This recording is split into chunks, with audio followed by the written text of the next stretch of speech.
Oh my gosh, did you guys see Metal Gear Survive? It's actually pretty funny and ironic that the very first thing that happens with this franchise post-Kojima is zombies, because it's basically The Walking Dead itself.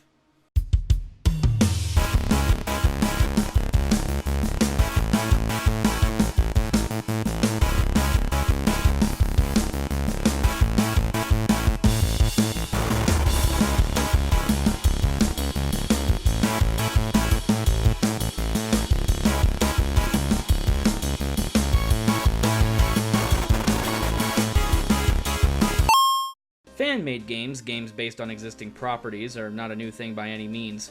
They're actually so prominent you can't find a substantial list of them anywhere, which is actually kind of a shame. What the heck, Wikipedia? The idea of fan games are back in the public consciousness recently with a succession of long-in-development fan projects all conveniently released around the same time and managed to get themselves a bunch of attention in the media, probably because it was right before Gamescom and we live in a 24/7 news cycle now. First, we had another Metroid Remake 2, a high-quality recreation of Metroid 2 Return of Samus that was released to celebrate the 30th anniversary of Metroid. You know, because someone had to. That was quickly followed up with the years-long development of Pokemon Uranium version, culminating in a wide release, incredibly timed with the decreasing interest of Pokemon Go. Finally, we saw GoldenEye Source, a Source engine rebuild of GoldenEye 64's legendary multiplayer mode. All three of these were fairly well received by fans, and I can personally vouch for the quality of GoldenEye Source, even though I'm absolutely garbage at it. However, because we're dealing with intellectual property in the United States in the 21st century, things are not as simple as just saying someone made a fan game and it's pretty neat. And let's address the elephant in the room right away. Yes, 2 of these games are based on well-known Nintendo-related properties, though let's go ahead and remind everybody right now that Nintendo doesn't actually own Pokemon in full, and usually doesn't make decisions for the property like this. And yes, AMR2 and Uranium were pulled based on indications of potential legal action. Now, if you like these projects, the gut reaction is to maybe be mad about this, but we gotta hold ourselves back on this one. See, the way that copyright law is, especially here in the US, there are a lot of nuances that need to be considered, unfortunately. It's even possible to lose copyright if one doesn't protect IP in certain situations, and this could very well be one of those. And when there are plenty of copyright shenanigans going on, it's a more complicated issue when we talk about something that is, well, really similar to what you can go buy on the shelf. I mean, let's face it, a Metroid game just came out, whether you like it or not, and a Pokemon game is on the way this year. How about we just add this to the list of reasons why we need to update copyright law for everyone, okay? Instead, I'd like to divorce Nintendo from this conversation, and instead look at the idea of fan games and their place in games fandom. When it became pretty clear that a couple of these projects were going to disappear into the ether, a style of comment started to bubble up asking why these game makers, or anyone for that matter, would make a game out of an existing property like this. Look at a few of these. Honestly, though, with all the unique monsters and mechanics, I wonder why this wasn't renamed and made into an original game inspired by Pokemon. Just strip it of the copyrighted stuff and it's golden. Seriously, the game is solid. It deserves to stand on its own. Sometimes I wish these fan devs would just use the same type of game but use another's IPs. I wouldn't care all that much if the Metroid 2 remake was Merctroid featuring Cyrus on SR over 9000. As long as the game played as great as that remake did, I would be happy. So, what of it?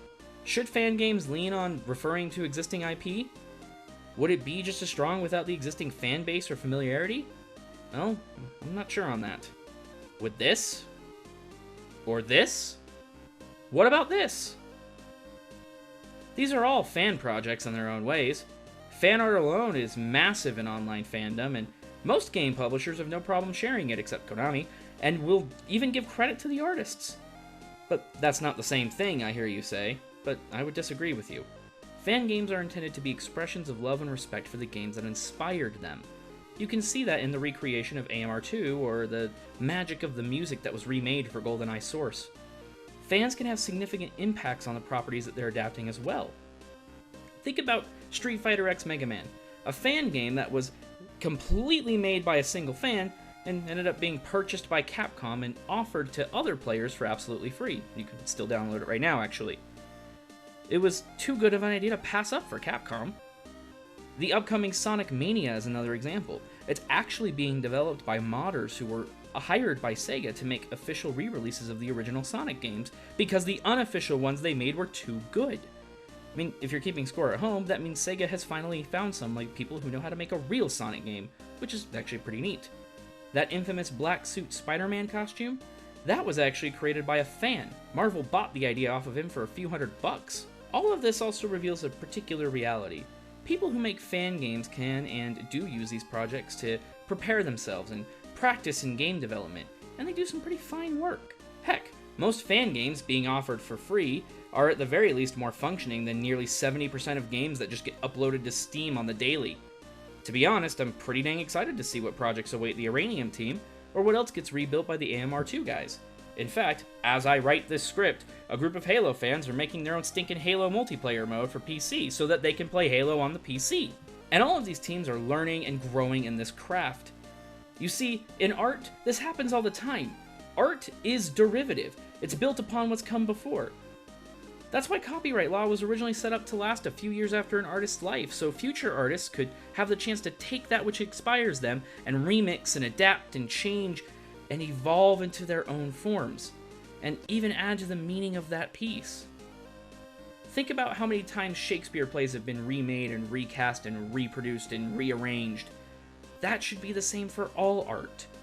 And the way that I see it, fan games sit within this intention. Being able to build upon the past helps elevate future art. This also gives creators the ability to give the world a distinct read of specific characters or designs. This Sherlock isn't the same as this Sherlock, which isn't the same as this Sherlock, which isn't the same as this Sherlock. They all have the familiar beats, of course, but the pieces have been rearranged and tweaked in ways that the original creator would have never even been able to dream of. And we can see the same as fan games. Pokemon Uranium's most notable hook, for example, is an uptick in difficulty that would never be seen in a mainline Pokemon game, because Pokemon titles tend to skew young in target audience. Obviously, Pokemon doesn't actually need to be more difficult, but it's an interesting take on gameplay, especially since you can't really expect a difficulty setting in Sun and Moon. Oh, and that nuclear type? I kind of really want that now. Consider Walt Disney, the corporate overlord of everything that I love, and favorite lobbyist for extending copyright law.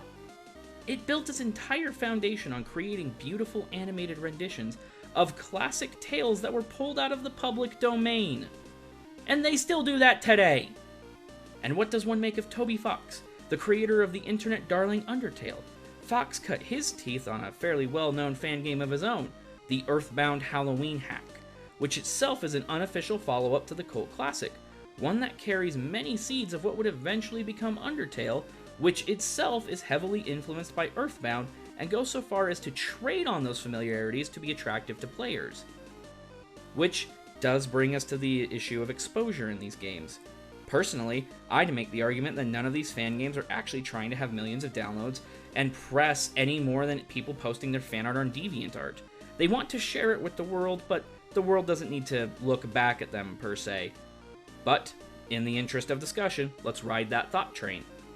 The idea that any of these games could repackage themselves as brand new IP isn't a terrible one, given the rise and success of such games like Shovel Knight or Axiom Verge, except games like those tend to be exceptions, not the rule.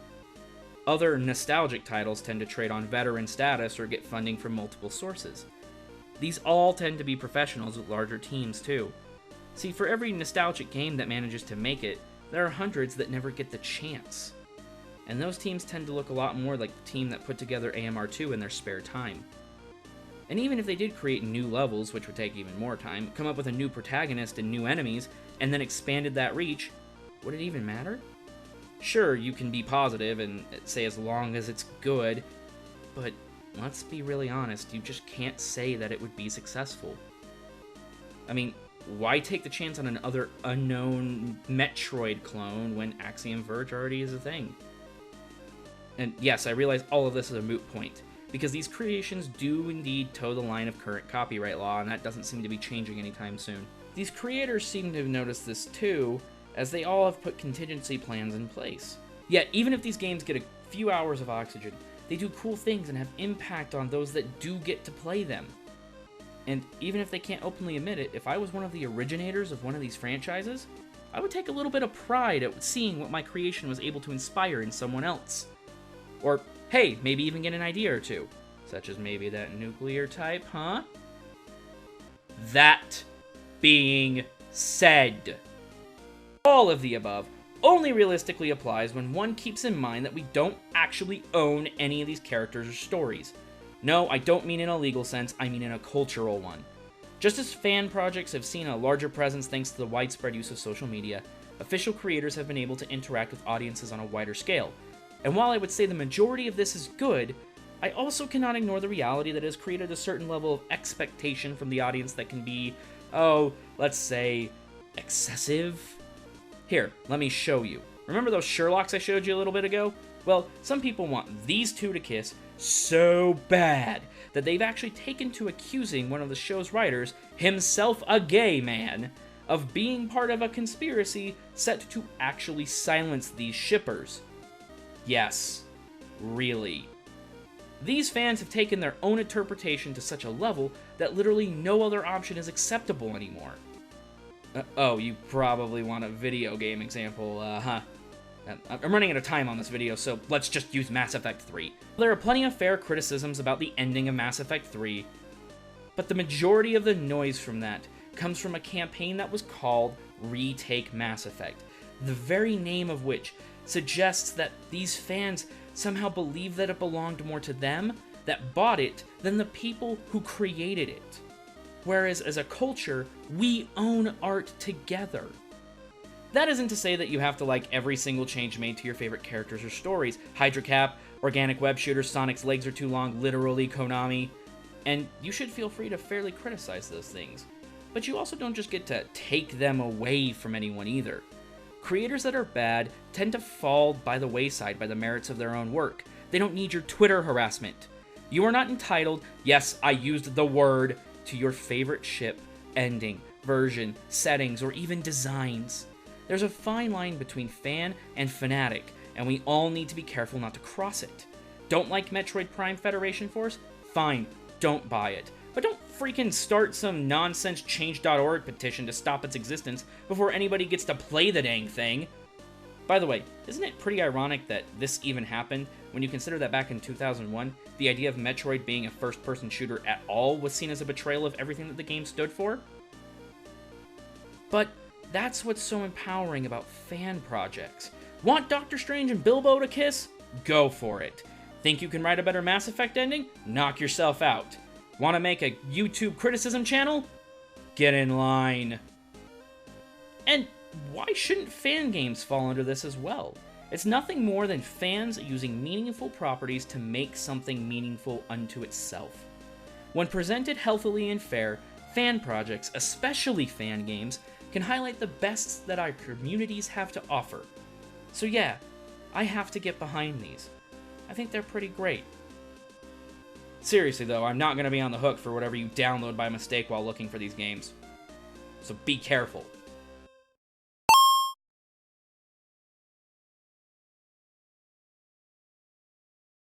Oh, and speaking of fan entitlement and getting a little extreme, can we just not with this? I do not have the energy for months and months of the next Spider-Man movie being anything more than an enjoyable ride to a wonderful film. And you're all nuts. Doesn't matter what color skin is, crazy people.